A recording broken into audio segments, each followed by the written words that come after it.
একটা সিফত বর্ণনা করবেন, আর এই সিফতের গুণে গুণান্বিত হওয়ার কারণে রাসূল একটা পুরস্কারের কথা বলবেন। সিফতটা শুনেন। আল্লাহর রাসূল বলে, আশআর গোত্রের মানুষগুলো যখন যুদ্ধের ময়দানে থাকে, যেই খাবার সাথে করে নিয়ে যায়, খাবারগুলো যখন শেষ হয়ে যায়, মনে করেন 50 জন আছে আশআর গোত্রের যুদ্ধে, 45 জনের খাবার একবারে শেষ, কোনো খাবার নাই, আর 5 জনের 1 কেজি 1.5 কেজি করে কিছু কিছু খাবার আছে। নবীজি বলে, এই মানুষগুলো অন্যকে নিজের উপরে এমন ভাবে প্রাধান্য দেয়, এরা এতটাই ভালো, ওই 5 জনের খাবারটা তারা সবগুলো খাবার একটা চাদরে একত্রিত করে। সুবহানাল্লাহ। এক চাদরে একত্রিত করার পর সুম্মাক্তাসামুহু বাইনাহুম ফিস-সাবিয়্যা ফি ইনাইন ওয়াহিদ, একটা ছোট্ট পাত্র দিয়ে বিসাবিয়া সমান সমান করে এই 5 জনের খাবারটা আবার 50 জনের মধ্যে বন্টন করে দিয়ে দেয়। কারণ আমি 5 জন খাইলে তো আরো বাকি 45 জন না খায় থাকবে না, আমার 1 কেজি খাবারটাই আমার ভাগে একটু বড়, অল্প বড়, তো আমার ভাই যাদের নাই এদের ভাগেও কিছু যায়। সুবহানাল্লাহ। এটা হলো এদের সিফত। এবার নবীজি কি বলে দেখেন, আল্লাহর রাসূল বলে, তাদের এই সিফতটা থাকার কারণে তারা আমার এতটাই প্রিয়, ফাহুম মিন্নি ওয়া আনা মিনহুম, হাসরের কঠিন ময়দানে তারা হবে আমার, আমি হব তাদের। সুবহানাল্লাহ।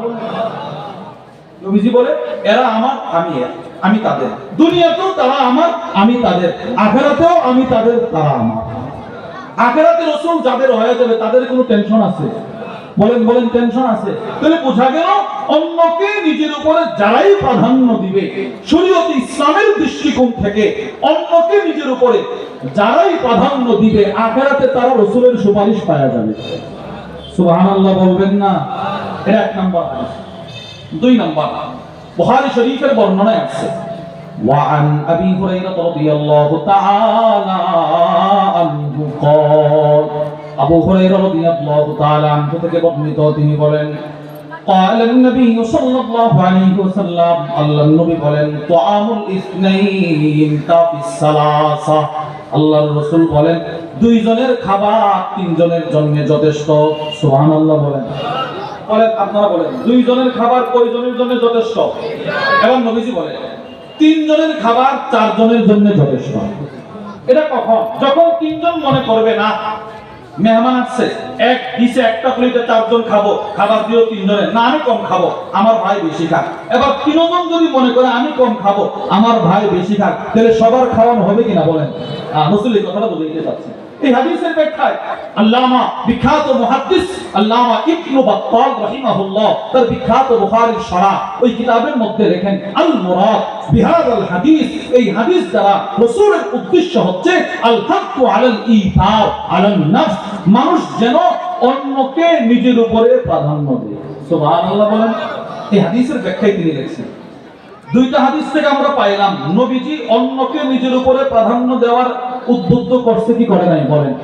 3 নাম্বার হাদিস, বুখারী শরীফের 602 নাম্বার হাদিস, وعن عبد الرحمن بن ابي بكر رضي الله تعالى عنهما قال, আব্দুর রহমান ইবনে আবু বকর সিদ্দিক আকবরের ছেলে আব্দুর রহমান রাদিয়াল্লাহু তাআলা আনহু থেকে বর্ণিত, তিনি বলতে লাগলেন, আন্না আসহাবাস সুফফা, তিনি বলেন নবীজির মাদ্রাসার সুফফার যে ছাত্ররা ছিল অধিকাংশ ছিল কানু উনাসান ফুকারা, অসহায়, হত দরিদ্র, খাবারের কোনো বন্দোবস্ত ছিল না।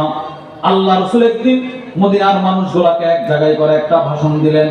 আল্লাহর রাসূল বললেন, মান কানা ইনদাহু তুআমুস নাইন ফালিয়াযহাব বিসালিসিন।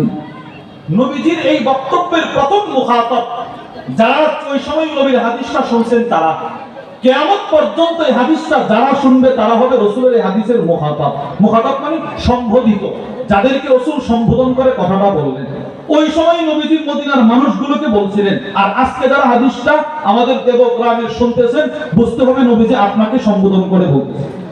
নবীজিকে বলে দেখেন, মান কানা ইনদাহু তুআমুস নাইন ফালিয়াযহাব বিসালিসিন। আল্লাহর রাসূল বলে, ও আমার মদিনার সাহাবারা, তোমাদের যাদের ঘরে 2 জনের খাবার আছে, সে যেন তৃতীয় একজন আমার মাদ্রাসার একটা ছাত্রকে নিয়ে খাওয়ায়। সুবহানাল্লাহ বলেন না? যাদের ঘরে 2 জনের খাবার, সে যেন তৃতীয় একজন আমার মাদ্রাসার ছাত্রকে নিয়ে খাওয়ায়। যাদের ঘরে 3 জনের খাবার আছে সে যেন চতুর্থ একজন আমার মাদ্রাসার ছাত্রদের খাওয়ায়। যাদের ঘরে 5 জনের খাবার আছে সে যেন ষষ্ঠ একজন আমার মাদ্রাসার ছাত্রকে খাওয়ায়। নবীজি বক্তব্যটা দিয়ে চলে গেলেন। আল্লামা আবু বকর ইবনে আবি দুনিয়া তার বিখ্যাত কিতাব কিরাতাইফের মধ্যে লেখেন, মুহাম্মদ ইবনে সিরিন বর্ণনা করেন, কানা আহলুস সুফফা ইলা আমসাও, এবার সুফফাবাসীরা যখন সন্ধ্যা করল, সন্ধ্যা, নবীজির যে বক্তব্যটা মদিনাওয়ালারা এমন ভাবে গ্রহণ করলেন, ইনতালাকার রাজুল বির রাজুল, কেউ আয়েশা একজন সাহাবী খাবারের জন্য নিয়ে যায়, সুবহানাল্লাহ বলেন। কেউ আয়েশা বলে, একজন আমার ঘরে চলে আসেন, আমার ঘরে 2 জনের খাবার আছে, আমি আরেকজনকে লজিং রাখবো, চলে আসেন। ওয়াররাজুল বির রাজুলাইন, কেউ আয়েশা 2 জন নিয়ে যায়। ওয়াররাজুল বিল খামসা, কেউ আয়েশা 5 জন নিয়ে যায়। কিন্তু ওয়া আম্মা সাদ ইবনে উবাদা, নবীজির একজন সাহাবী ছিলেন নাম সাদ ইবনে উবাদা, ফাইন্নাহু কানা ইয়ানতালিকু বিসামানিনা কুল্লা লাইলা, তিনি আয়েশা প্রতি রাতে 80 জন সাহাবীকে খাবার খাওয়ানোর জন্য নিয়ে যাইতেন। কয়জন বলেন? আচ্ছা আপনি চিন্তা করেন তো, একটু ঠান্ডা মাথায় চিন্তা করেন, 80 জন সাহাবীকে যিনি প্রতি রাতে মেহমানদারি করতেন, তার ভিতরে নিজের উপরে অন্যকে প্রাধান্য দেওয়ার সিফতটা কেমন ছিল বলেন? একদিন 2 দিন নয়, প্রত্যেক রাতে।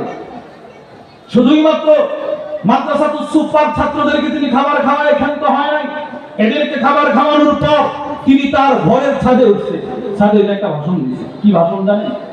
মান আহাব্বা শাহমান ওয়া লাহমা ফালিয়াতি সাদ ইবনে উবাদা, ও আমার প্রতিবেশী, তোমরা যারা সপ্তাহের পর সপ্তাহ চলে গেল গোশত খাইতে পারো না, তোমাদের জন্য আমি সাদের ঘরের দরজা 24 ঘন্টা উন্মুক্ত আছে, 24 ঘন্টা খোলা, তুমি এসে খায়া যাও, আসো তুমি খায়া যাও। উনি পৃথিবীর ইতিহাসে একমাত্র সাহাবী, আল্লাহর রাসূল যেদিন মক্কা থেকে হিজরত করে মদিনায় আসছিলেন, নবীজি মদিনায় আসার পর এই সাহাবী তার ঘরে নবীকে লজিং রাখছিলেন। আল্লামা শামসুদ্দিন আহমদ ইবনে মুহাম্মদ উসমান আদ-দাহাবি, ইমাম দাহাবি রাহিমাহুল্লাহর বিখ্যাত কিতাব সিয়ার ও আ'লামিন নুবালার মধ্যে এসেছে, সাদ ইবনে উবাদা বলে, এই পৃথিবীর মানুষ, আমার ঘরের এই প্লেটটা, খাবারের প্লেট, এটা নবীজির সকল বিবিদের ঘরে ঘোরাফেরা করছে। যখন নবী যেই বিবির ঘরে, আমার ঘরের খাবার তখন সেই বিবির ঘরে উপস্থিত। 3টা হাদিস থেকে আমরা, এই হাদিসেও রাসূল অন্যকে নিজের উপরে প্রাধান্য দেওয়ার প্রতি উদ্বুদ্ধ করছে কিনা বলেন? কিছু বুঝছেন আপনারা?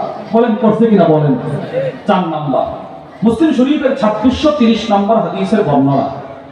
وعن عائشة رضي الله تعالى عنها قالت, أمّا عائشة الصديقة رضي الله تعالى عنها থেকে বর্ণিত, তিনি বলেন, জাআতনি মিসকিনা, আমি একদিন ঘরের কাজ করতেছি, তাকায়া দেখি আমার ঘরের দরজায় একটা অসহায় মহিলা, দরিদ্র মহিলা দাঁড়ায় আছে। ওয়া তাহমিলু ইবনাতাইনি লাহা, মহিলাটার কোলে কোলে 2টা কন্যা সন্তান, ডান করে একটা মেয়ে, বাম করে একটা মেয়ে, এইভাবে তুলে নিয়ে আম্মাজানের ঘরের সামনে দাঁড়ায় বলে, আম্মা জান, কয়েকদিন যাবত আমার পেটে খাবার নাই, আমার পেটে খাবার নাই মানে আমার বুকে দুধ নাই, আর আমার বুকে দুধ নাই মানে আমার সন্তানগুলোর খাবার নাই। ও আম্মা জান, পৃথিবীর মানুষগুলো খাবার থাকার পরেও না করতে পারে, কিন্তু আমার মনে দীর্ঘ বিশ্বাস, আপনার ঘরে কোনো খাবার থাকলে আপনি ফেরায় দিবেন না, কোনো খাবার থাকলে আমাকে একটু খাবার দিয়ে সহযোগিতা করেন। আম্মা জান আয়েশা as-সিদ্দিকা রাদিয়াল্লাহু তাআলা আনহা বলেন, আমার ঘরে তেমন কোনো খাবার ছিল না, 3টা খেজুর ছাড়া 3টা খেজুর। বলেন কয়টা? আর মানুষ কয়জন? 3 জন। মানুষ কয়জন? আর আম্মা জানের ঘরেও আছে 3টা খেজুর। আম্মা জান আয়েশা বলেন, ফাআতআমতুহা সালাসা তামারাত, আমি 3টা খেজুর এই মহিলার সন্তানদেরকে দান করে দিলাম।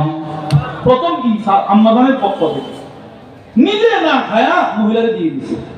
আমরা কি বলতাম, যাও অন্য ঘরে দেখো, আমার ঘরে নাই, আম্মা জান দিয়ে দিছে। আম্মা জান আয়েশা বলেন, আমি মহিলাকে 3টা খেজুর দিয়ে তার দিকে তাকায় আছি, কি করে দেখি একটু। আম্মা জান আয়েশা বলেন, যেই মাত্র 3টা খেজুর মহিলাটাকে দিয়ে দিলাম, মহিলাটা ফাআতাত কুল্লা ওয়াহিদাতিন মিনহুমা তামরাতান, 2 কুলের 2টা কন্যা সন্তানকে 2টা খেজুর বন্টন করে দিয়ে দিলেন। এরা এদের মনের আনন্দে খেজুরগুলো চপচপ করে খেয়ে ফেললো। আম্মা জান আয়েশা বলেন, ওয়ারাফাত ইলা ফিহা তামরাতান লিতাকুলাহা। এবার মহিলার বন্টনের যে খেজুরটা, মার বন্টনের যে খেজুর, ওই খেজুরটা খাওয়ার জন্য মা তার মুখের দিকে উঠাইল। যেই মাত্র মা তার মুখের দিকে উঠাইল, দুনুটা মেয়ে একসাথে ফাস্তাতামাতহা ইবনাতাহা, দুনুটা মেয়ে দুই দিক থেকে মার দিকে হাত বাড়ায় বলে, মা আমাদের পেটের খিদা নিবারণ হয় নাই, তোমার খেজুরটাও তুমি আমাদেরকে দিয়ে দাও। আম্মা জান আয়েশা বলেন, দরজায় হেলান দিয়ে দাঁড়ায় দাঁড়ায় আমি পুরো ঘটনাটা দেখতেছি। এবার মা কি করে একটু দেখি, তাকায় দেখি পৃথিবীর মানুষ ফাশাক্কাতিত তামার আল্লাতী কানাত তুরিদু আন তাকুলাহা, যেই খেজুরটা মা খাওয়ার জন্য মুখের দিকে উত্তোলন করেছিল, সেই খেজুরটা মা দুই ভাগে বিভক্ত করে দুইটা মেয়েরে খাওয়ায় দিল। নে তোরা খা, আমার খাওয়ার কোনো দরকার নাই, তোরা শান্তি আমার শান্তি, তোদের শান্তি আমার শান্তি। মা দুইটা খেজুর সন্তানকে খাওয়ায়া সন্তানদের পেটের খিদা নিবারণ হয়ে গেল, সন্তানগুলোর মুখে হাসি চলে আসলো। মা দুইটা চোখের পানি ছেড়ে দিয়ে হেঁটে হেঁটে চলে যায়। আল্লাহর রাসূল যখন সন্ধ্যায় ঘরে আসলেন, আম্মা জান আয়েশা বলেন, ফাযাকারতুল্লাযী সানাআত লিরাসূলিল্লাহি সাল্লাল্লাহু আলাইহি ওয়াসাল্লাম, আমি নবীজির কাছে মহিলার পুরা ঘটনা নবীজির কাছে আমি বর্ণনা করলাম। ও আল্লাহর নবী, একটা অসহায় মহিলা এসেছিল, আমার কাছে খাবার চাইছে, 3টা খেজুর আপনার ঘরে ছিল, 3টা খেজুর তাকে দিয়ে দিলাম, সে খায় নাই, সন্তানগুলোরে খাওয়াইছে। আল্লাহর রাসূল বলে, আয়েশা গো, ওই মহিলাটার সাথে যদি তোমার আবার কখনো সাক্ষাৎ হয়, তুমি তাকে একটা সুসংবাদ শোনায়া দিবা, ইন্নাল্লাহা ক্বাদ আওজাবা লাহা বিহাল জান্নাহ, সে যে একটা খেজুর দিয়ে তার 2টা মেয়েকে নিজের উপরে প্রাধান্য দিল, এর বিনিময়ে আল্লাহ ওই মায়ের জন্য জান্নাত ওয়াজিব করে দিয়েছে। একটু চিন্তা করেন, শুধুই মাত্র একটা খেজুর, একটা খেজুর, এক খেজুরের উপরে নিজের উপরে 2টা মেয়েরে প্রাধান্য দিয়েছে মা। নবীজি বলে তার জন্য জান্নাত ওয়াজিব হয়ে গেছে। কি ভাই, কি গুরুত্বপূর্ণ একটা সিফত এটা, অন্যকে নিজের উপরে প্রাধান্য, কি গুরুত্বপূর্ণ একটা সিফত, চিন্তা করেন। সবচাইতে অন্যকে নিজের উপরে প্রাধান্য দেওয়ার সবচাইতে খাঁটি জায়গা হচ্ছে মাদ্রাসা। বলেন কোথায়? বলেন বলেন কোথায়? আমার 10,000 টাকা আছে, আমি 10,000 টাকা থেকে 5,000 টাকা মাদ্রাসায় দিয়ে দিলাম, মানে আমার উপরে মাদ্রাসায় প্রাধান্য দিলাম। আল্লাহ এমন কিছু বান্দা আছে, দুনিয়াতে এমন কিছু বান্দা আছে, আমাদের হযরত ওয়ালা হাকিমুন নাফস আল্লামা মুফতি মুশতাকুন নবী কাসিম হাফিজাহুল্লাহ হুজুর, চট্টগ্রামে হুজুরের একটা মাদ্রাসা আছে, মারকাজুত তারবিয়া। আহমদ শফি হাফিজাহুল্লাহ, হযরত শাইখুল ইসলাম আল্লামা আহমদ শফি হাফিজাহুল্লাহ যে খাদেম ছিলেন, শফি বদ্দা, ওনার তত্ত্বাবধানে মাদ্রাসাটা চলে। প্রত্যেক ইংরেজি মাসের শেষ রবিবার ওখানে ইসলামী মজলিস হয়। ওখানে আমি গেছি, হুজুরে বলতেছেন, হুজুর একটা বয়ানে বলতেছেন যে মাওলানা, মানে এখনো যে পৃথিবীতে এমন মানুষ আছে আমি কল্পনাও করতে পারি না। হুজুর কেমন মানুষ? বলে চট্টগ্রামের একজন হাজী সাহেব আছে, হাজী আবুল কাসেম। এই লোকটা নিজের উপরে মানুষকে এমন ভাবে প্রাধান্য দেয়, তার কোটি কোটি টাকা দামের একটা প্লট আছে, বাড়ি আছে, বড় বাড়ি, পুরাটা বাড়ি তিনি আজীবনের জন্য মাদ্রাসা মসজিদের জন্য ওয়াকফ করে দিয়েছে। চিন্তা করেন, পুরাটা বাড়ি, মাসে যে বাড়ি থেকে ভাড়া আসে না হলেও 80 থেকে 90 লক্ষ টাকা, সব টাকা অনেক মাদ্রাসায় দিয়ে দিয়েছে। একটু চিন্তা করেন। হ্যাঁ, এটা হচ্ছে জীবন, অন্যকে নিজের উপরে প্রাধান্য দেওয়া। রাসূলুল্লাহ সাল্লাল্লাহু আলাইহি ওয়াসাল্লামের সবচেয়ে গুরুত্বপূর্ণ যতগুলো সিফত ছিল, এর ভিতর একটা ছিল এটা, নবীজি সব সময় সাহাবাদেরকে নিজের উপরে প্রাধান্য দিতেন। আর জন্মের পরেই যে রাসূল আমেনার ঘর থেকে আল্লাহ রাসূল পৃথিবীতে আসলেন, হালিমাতুস সাদিয়া নিয়ে গেলেন।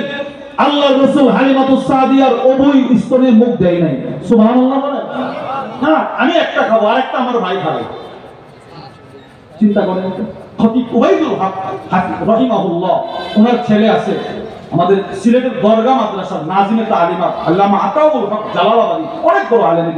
উনি এই কথাটা বলছেন যে আল্লাহর রাসূল তো জন্মের পর থেকেই পৃথিবীর সব মানুষের আঙ্গুল দিয়ে দেখায় দিছে যে আমি দুনিয়াতে অন্যের উপরে নিজের প্রাধান্য দিতে আসি নাই, আমার উপরে মানুষকে প্রাধান্য দিতে আসি।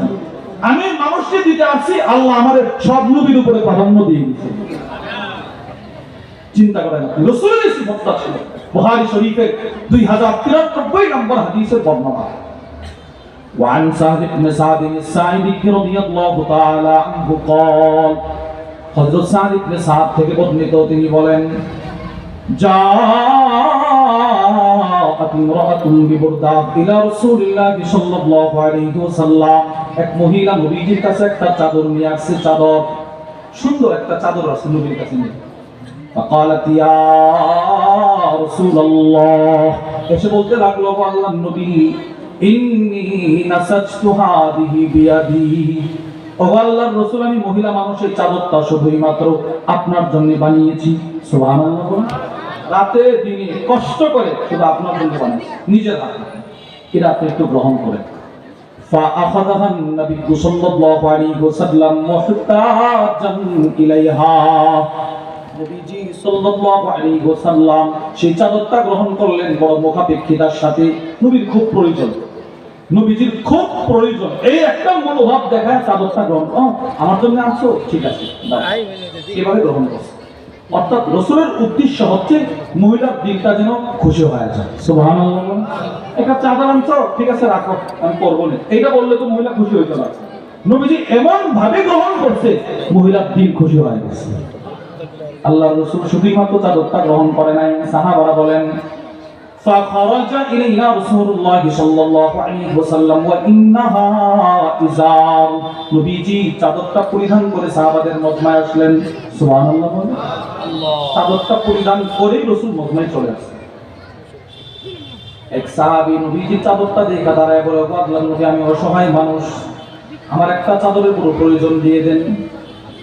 হাদিস বর্ণনাকারী সাহেল ইবনে সাদ বলেন নবীজি সাথে সাথে বললেন ঠিক আছে চাদরটা আমি তোমাকে দিয়ে দিব।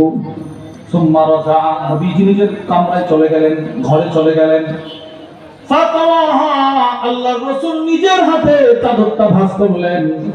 সুম্মা আরসালা বিহা ইলাই, নবীজি চাদরটা আবার ওই যে সাহাবী চাইছেন তার কাছে হাদিয়া পাঠিয়ে দিলেন। সুবহানাল্লাহ। পুরাতন না নতুন? বলেন পুরাতন চাদর না নতুন? নতুন চাদর। এটা রাসূলের আরেকটা সিফাত, নবীজি নতুন চাদরটা হাদিয়া দিয়ে দিয়েছে, নতুন জিনিস নবী হাদিয়া দিয়ে দিয়েছেন অনেক সময়। এবার সাহাবীর কাছে যখন চাদরটা আসলো, সাহাবী চাদরটা পায় তো খুশি, সব মজমার সাহাবারা এই সাহাবীর তিরস্কার করতেছে, মা আহসানতা, কাজটা ঠিক করো নাই তুমি, মা আহসানতা, তুমি কাজটা ঠিক করো নাই। কেন ভাই, কি করছি? তাই নবীজির কাছে চাদরটা মাত্র হাদিয়া আছে, তুমি চায় বসলা কেন? তুমি তো 2-4 দিন পরেও চাইতে পারতাম। এখন দেখেন, এখন এই কথাটা খেয়াল করে শুনুন, সব সাহাবারা যিনি চাদরটা চাইছে তার কি বলে দেখেন, লাকাদ আলিমতা আন্নাহু লা ইয়ারুদ্দু সাইলা, সাহাবীরে তুই ভালো করে জানোস নবীজির কাছে কোনো কিছু চাওয়া হলে নবীজি কখনো কাউকে ফিরায় দেয় না। যে যখন বলেন বলেন যে বলেন বলেন যখন যা চাই নবীজি তখন তাই দিতেন। এটা বুঝেন নাই? আমিও তো দিতাম না। যখন যে যা চাই পৃথিবীর কেউ এটা পূরণ করতে অক্ষম, নবীজি সক্ষম ছিলেন। চাই তো রাসূল দিয়ে দিতেন, চাই তো নবীজি দিয়ে দিতেন। কি পরিমাণ দিতেন শোনেন। মুসলিম শরীফের 2311 নম্বর হাদিসের বর্ণনা, আনাস ইবনে মালিক থেকে বর্ণিত। وعن أنس بن مالك رضي الله تعالى عنه قال, আনাস ইবনে মালিক থেকে বর্ণিত তিনি বলেন, أن رجلا سأل النبي صلى الله عليه وسلم غنما بين جبلين, এক ব্যক্তি নবীর কাছে এসে বলে, ইয়া রাসূলুল্লাহ, এই যে আরবের দুইটা পাহাড় দেখা যায়, দুই পাহাড়ের মাঝখানে যে পরিমাণ বকরির জায়গা হয় সেই পরিমাণ বকরি আমারে দান করেন। এখন দান করেন। সাহাবারা তাজ্জব হয়ে গেল, কি পাগলে বলে কি এত বকরি তারা দান করতে নবীজি? আনাস ইবনে মালিক বলে, আমরা তাকায় দেখি ফাআতাহু ইয়া, সে যে পরিমাণ বকরি চাইলো নবীজি তার ওই পরিমাণ বকরি দান করে দিলেন। কি পরিমাণ বকরি দান করছে? এই হাদিসের ব্যাখ্যায় আল্লামা মুহাম্মদ ইবনে সালেহ আল উসাইমিন তার বিখ্যাত মুসলিম শরীফের শরহ সহিহ মুসলিম ইবনে উসাইমিন ওই কিতাবের মধ্যে লেখেন, দুইটা পাহাড়ের মাঝখানের জায়গাটা বকরি দিয়ে পরিপূর্ণ হয়ে গেছে। এই পরিমাণ বকরি নবী তারা দান করছে। এই কথাটাই সাহাবারা উনারে বলতেছে, যে চাদর পরে তাকে বলতেছে লাকাদ আলিমতা আন্নাহু লা ইয়ারুদ্দু সাইলা, তুমি কাজটা ঠিক করো নাই, কাজটা তুমি ভালো করো নাই। তুমি নবীর কাছে কেন নতুন চাদরটা চাইলা? তুমি তো কয়েকদিন পরে চাইতে পারতা। সব সাহাবারা মিলে তারে গালমন্দ তিরস্কার করতেছে, কাজটা করলা কি? সবার বক্তব্য শুনে সাহাবী আবার নিজের চোখের পানি ছেড়ে দিয়ে বলতে লাগলো, ওয়াল্লাহি মা সালতুহু ইল্লা লিতাকুনা কাফানি ইয়াউমা আমুত। ও সাহাবারা শোনো, তোমরা মনে করেছো নবীর কাছ থেকে চাদরটা চাইছি শীতের রজনীতে গায়ে দিয়ে হাঁটবো? না, তোমরা মনে করেছো রাসূলের কাছ থেকে চাদরটা চাইলাম তোমাদেরকে দেখায় দেখায় হাঁটবো? না। কেন চাইলাম? শোনো রে, পৃথিবীর সব মানুষ একদিন দুনিয়া থেকে বিদায় হয়, অন্ধকার কবরের প্রতীক হয়ে যাবে। আমিও এর ব্যতিক্রম নয়, আমিও দুনিয়া থেকে চলে যাব। যেদিন আমি দুনিয়া থেকে চলে যাব, আমি আমার পরিবারকে বলে যাব, নবীর শরীরে যে চাদরটা একবার রাসূল পরিধান করলো, সেই চাদরটা যেন আমার মৃত্যুর পরে আমার শরীরে পেঁচায় দেয়। এই চাদরটা যদি আমার জিন্দেগীর শেষ কাফনের কাপড় হয়, আমার মনটাই বলে হাসরের ময়দানে আল্লাহ আমার শরীরে জাহান্নামের আগুন লাগাবে না। এটা আমি বলে যাব, যেন চাদরটা আমার দিয়ে দেয়। হাদিস বর্ণনাকারী সাহাবী ইবনে সাদ বলেন, আমি অপেক্ষা করতেছি এই সাহাবী, যেদিন সাহাবীর মৃত্যু হয়ে গেল, আমি তার কোমরের সামনে গিয়ে দেখি ফাকানাত কাফানা, রাসূলের হাদিয়ার চাদরটা ছিল তার জিন্দেগীর শেষ কাফনের কাপড়। চিন্তা করেন, এই হাদিস থেকে আমরা কি পাইলাম? রাসূলুল্লাহ সাল্লাল্লাহু আলাইহি ওয়াসাল্লামের ভিতরেও নিজেকে অন্যকে নিজের উপরে প্রাধান্য দেওয়ার সিফত ছিল না? ছিল। বলেন ছিল না? ছিল। নবীজির কাছ থেকে সাহাবারা শিখছেন। বুখারী বর্ণনায় আছে, আন্না রাজুলান আতান নবী সাল্লাল্লাহু আলাইহি ওয়াসাল্লাম, এক ব্যক্তি নবীজির কাছে আসছে, অসহায় মানুষ, এসে বলতে লাগলো, ইয়া রাসূলুল্লাহ, ওগো নবী, আসাবানি জাহাদ, বড় কষ্ট আমার। কি কষ্ট? আমার পেটে খাবার নাই। আবার নবীজির সাথে সাথে একজন বার্তাবাহক পাঠিয়ে দিলেন, ফাবাআসা ইলা নিসাই, নবীজি একজন বার্তাবাহক পাঠিয়ে দিলেন, যাও যাও আমার কোন বিবির ঘরে কি খাবার আছে তার জন্য নিয়ে আসো। বার্তাবাহক দৌড়ায় গেল, গিয়ে বলতে লাগলো, আম্মা জান, আল্লাহ রাসূল পাঠিয়েছেন, কোন খাবার কি আপনার ঘরে আছে? নবীজির বিবি জবাব দেয়, মা মানা ইল্লাল মা, না, নবীজির ঘরে পানি ছাড়া কোনো খাবার নাই। আরেক বিবির ঘরে গেল, তিনিও বলেন পানি ছাড়া কোনো খাবার নাই। আরেক বিবির ঘরে গেল, তিনিও বলেন পানি ছাড়া কোনো খাবার নাই। ব্যাপারটা কি? রাসূলের কোন ঘরে পানি ছাড়া কিচ্ছু নেই, অথচ আল্লাহর রাসূল সবচাইতে শ্রেষ্ঠ মানুষ। আম্মা জান আয়েশা বলে, এক চাঁদ দেখছি খাবার নাই, আরেক চাঁদ দেখছি ঘরের চুলায় আগুন জ্বলে না। এইগুলোই তো আমরা বলি, এগুলো বলি, আবার 50,000 টাকা না দিলে আসে না।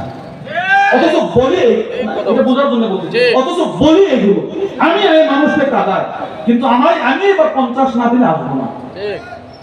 রাসূল কি হাদিসগুলো কি শুধু 50 নেওয়ার জন্য বলছিলেন?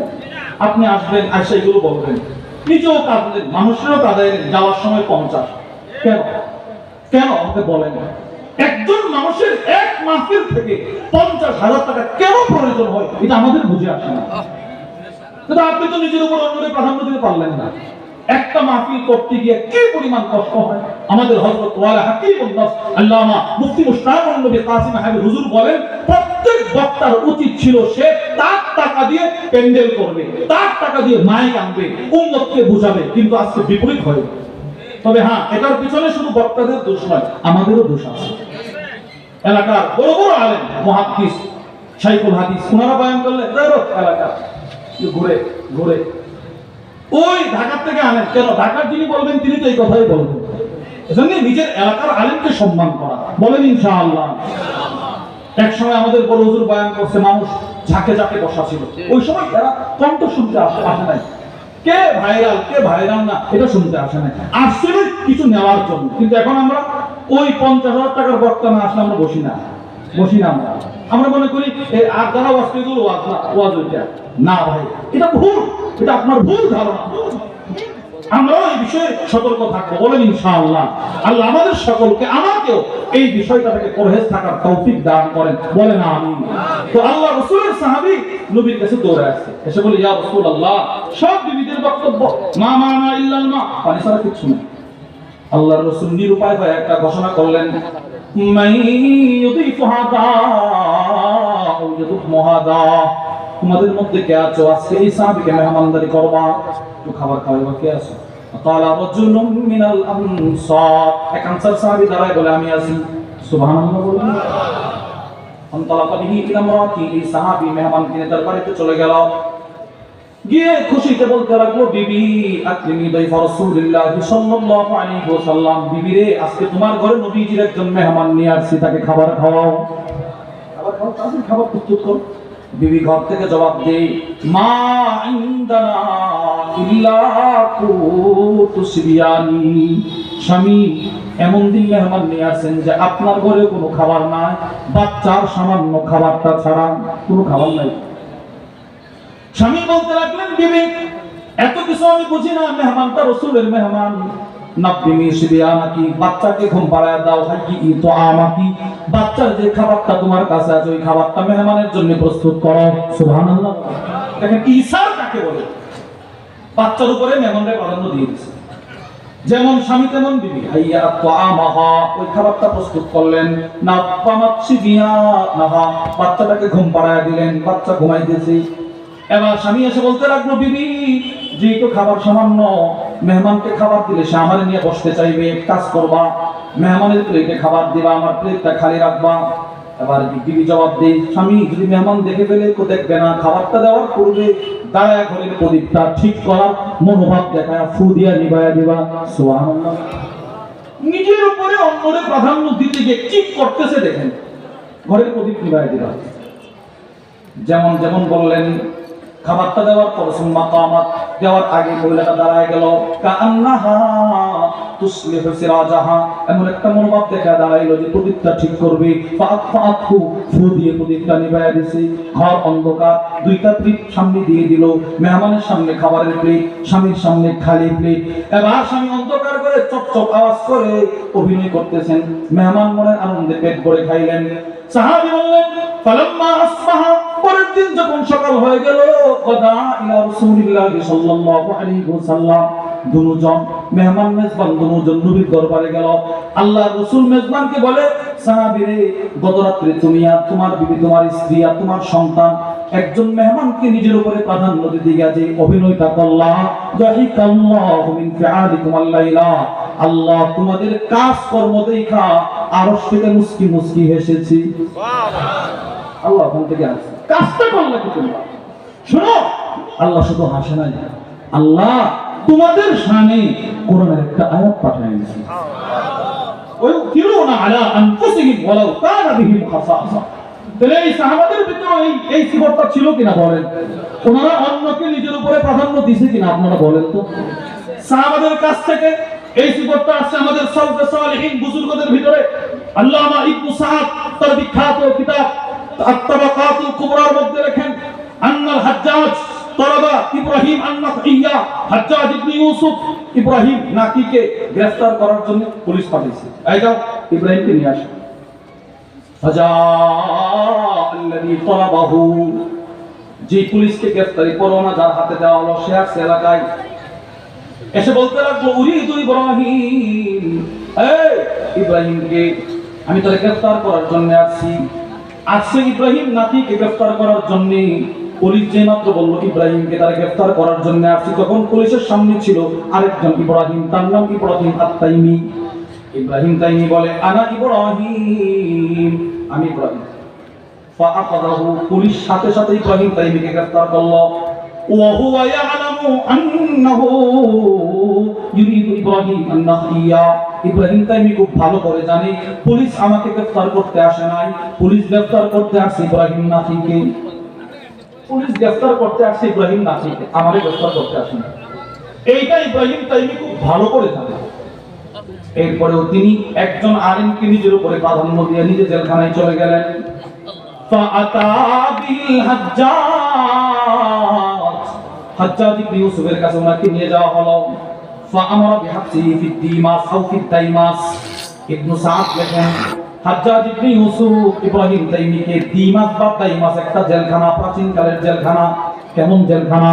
ওয়ালাম ইয়াকুল লাহু জিল্লুম মিনাশ শামস ওয়ালাকিন্নুম মিনাল বাব।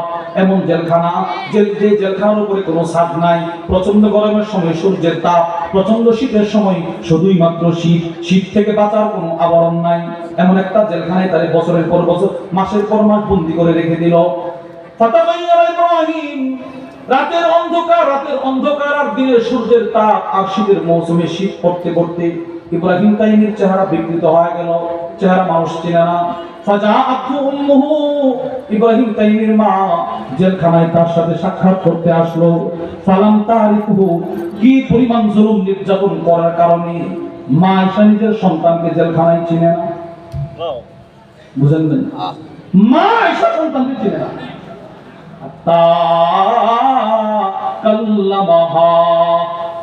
মা, পৃথিবীর সব মানুষ সন্তান বলে গেল, কিন্তু মা বলার নয়। মা নিজের সন্তানকে ইয়াদ করার জন্য, চিনার জন্য মা সন্তানের সাথে কথা বলতেছে। দেখি তুমি ইব্রাহিম, মা কথা বলো তো, তুমি এত বছর বয়সে একটা বেটা পাইছিলা? জি আম্মা আমি পাইছিলাম। বলো তো তোমার আব্বুর নাম কি? জি আম্মু। তোমার মামার নাম কি? এইভাবে কথা বলছে। আরে সুবহানাল্লাহ বলেন না। আপনি চিন্তা করেন কি পরিমাণ জুলুম তার উপরে করা হয়েছে। মা নিজের সন্তানটাকে চিনতেছে না। মা প্রশ্ন করলো, সন্তান আমার জানা মতে তোকে আমি পেটে নিয়েছি, কিন্তু আমি জানি তোর কোনো অপরাধ নাই, তুই কেন জেলখানায় আসলি? ইব্রাহিম তাইমি তখন যে জবাবটা দিয়েছিল শুনে ইব্রাহিম তাইমি বলে, মা আমি ইব্রাহিম তাইমি যদি 1000টাও মরে যাই এলাকার মানুষের কোনো ক্ষতি হবে না, কিন্তু ইব্রাহিম নাকি বড় আলেম, তারপর এলাকার বড় প্রয়োজন, তারে আমি আমার জায়গায় রাখা, আমি তার জন্য শহীদ হওয়ার জন্য জেলখানায় চলে আসছি। জেলখানায় তিনি থাকতে রইলেন। প্রতিদিন জল্লাদের জুলুম নির্যাতনের শিকার হয়ে তিনি জেলখানায় ইন্তেকাল করলেন, শহীদ হয়ে গেলেন। যেদিন তিনি শহীদ হইলেন, ফারাআল হাজ্জাজ ফি মানামি, হাজ্জাজ ইবনে ইউসুফ ঘুমের ঘরে স্বপ্ন দেখেন, কাইলান ইয়াকুল, একজন কেউ বলতেছে, হাজ্জাজ রে, মাতা ফি হাদিহিল বালদা আল-লাইলা রাজুলুম মিন আসহাবিল জান্নাহ, তোমার আজকে তোমার শহরে, তোমার জেলখানায় এমন একজন মানুষের মৃত্যু হয়েছে, নিশ্চিত যে মানুষটা আল্লাহর জান্নাতি। মানুষটা কি বলেন কি? সে যে জান্নাতি হইল, এই যে একটা সুসংবাদ, যদিও স্বপ্ন দলিল না, কিন্তু সে যে একটা সুসংবাদ পাইল, কিসের বরকতে? ইব্রাহিম নাতিকে তিনি তার উপরে প্রাধান্য দিয়েছেন। আরে সুবহানাল্লাহ বলেন। তাহলে এই সিফতটা আমাদের অর্জন করার দরকার আছে না নাই? বলেন বলেন জোরে বলেন, আছে না নাই? হ্যাঁ, আমরা এমন এক জাতি যাদের একজনের খাবারটা 3 জন মিলে খাইতেও পারি। বলেন পারি কিনা বলেন? মুসলমান এমন এক জাতি যারা 2 জনের খাবার 10 জনের খাবার অভ্যাস আছে। সুতরাং আমাদেরকে বর্ডার বন্ধ করে পিয়াইশ দিবা না, এই ভয় দেখে লাভ নাই। আমরা এমন জাতি না। তোমরা আমাদের পিয়াইশ না দিলে কি হবে? আমরা আমাদের রাসূল থেকে শিখেছি 2 জনের খাবার 3 জনের জন্য যথেষ্ট। তবে হ্যাঁ, তোমরা আমাদেরকে পিয়াইশ না দিলেও তোমাদের যে সমস্ত তোমাদের ধর্মের লোক, আমাদের হিন্দু ভাইরা আমাদের এই দেশে আছে, আমরা তাদের সাথে কোনো খারাপ ব্যবহার করব না। তবে হিন্দুদের সাথে আমাদের কোনো শত্রুতা নাই। বছরের পর বছর অতীত জীবনে যেমন তাদের সাথে আমাদের ভালোবাসার সম্পৃক্ত ছিল, আমাদের কোনো সাম্প্রদায়িক দাঙ্গা ছিল না, ভবিষ্যতেও হবে না। কিন্তু ইসলামের মতো সন্ত্রাসীদের সাথে আমাদের কোনো আপোষ নাই। আমাদের আলেমদেরকে বছরের পর বছর জেলখানায় বন্দী করা হয়েছিল। এর ব্যথায় ব্যতীত হয়ে আমরা কখনো কোনো কোর্টে কোনো আইনজীবীকে হত্যা করি নাই। জোরে বলেন, হত্যা করি নাই। কিন্তু তোমরা এতটাই নিকৃষ্ট, জানোয়ার, সন্ত্রাস, একটা নির্লজ্জ লম্পটকে বাঁচানোর জন্য যারা আমাদের মুসলিম সাইফুল ইসলাম মালিককে শত শত মানুষের সামনে শহীদ করে দিয়েছে, তাদের বিরুদ্ধে আমাদের সংগ্রাম চলছেই চলবে। নারায়ে তাকবীর, আল্লাহু আকবার, নারায়ে তাকবীর, আল্লাহু আকবার। এই মুসলমান, এই জমিন ইসলামের না ইসলামের? জোরে বলেন, এই জমিন কার? ইসলামের এই জমিনে, বখরে বাংলার এই জমিনে, বড় হুজুরের এই জমিনে সন্ত্রাসী ইসলামের কোনো জায়গা হবে না। একমত? আপনারা একমত? নিজের দেশের, আমার দেশের স্বাধীনতা, 1 ইঞ্চি মাটির সার্বভৌমত্ব রক্ষার জন্য যদি আমার নিজের জীবন দেওয়ার প্রয়োজন হয়, জীবন দিতে কারা কারা প্রস্তুত আছে আমি দেখতে চাই।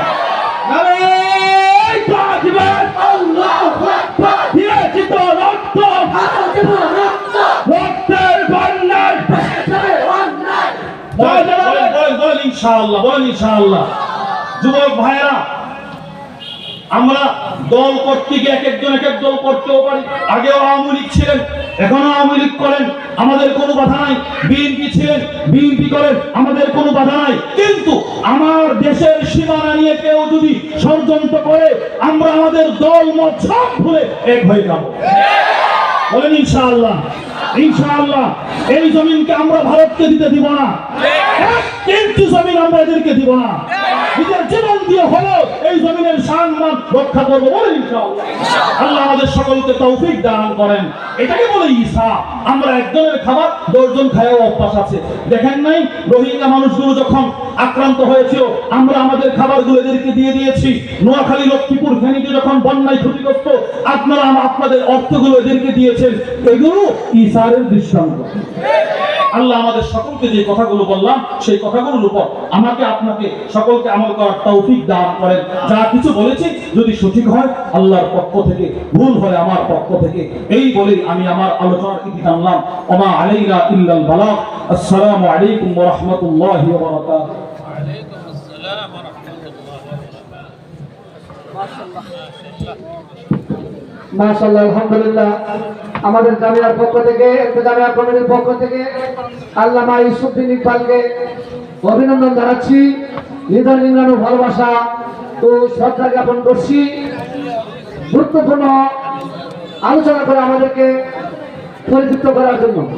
সম্মানিত উপস্থিতি, আমরা কেউ না করি, আমাদের মঞ্চে এগিয়ে আসছেন আমাদের আজকের এই ইসলামী মহাসম্মেলনের অন্যতম দাওয়াতি মেহমান, মুবাল্লিগে ইসলাম, দাওয়াত ও তাবলীগের অন্যতম রাহবার, যুগের উদীয়মান তরুণ তেজস্বী বক্তা, তারুণ্যের আইডল হযরত মাওলানা আবু সাঈদ সাহেব, নারায়ণগঞ্জ থেকে আগত হযরত মাওলানা আবু সাঈদ সাহেব আমাদের মঞ্চে আসছেন। আমরা ধৈর্য সহকারে বসি ইনশাআল্লাহ। দাওয়াত ও তাবলীগের এই বর্তমান যুগে আমাদের দাওয়াত ও তাবলীগের কি প্রয়োজন, দাওয়াত ও তাবলীগ নিয়ে যে ষড়যন্ত্র, দাওয়াত ও তাবলীগের উপর যে সুবল পড়ছে, এতাহাতি নামে, সাতপন্থীদের নামে তাদের এই সুবলকে ধূলিসাৎ করে দেওয়ার জন্য, এতাহাতিদের হাতকে ভেঙে ঘুরে দেওয়ার জন্য মুবাল্লিগে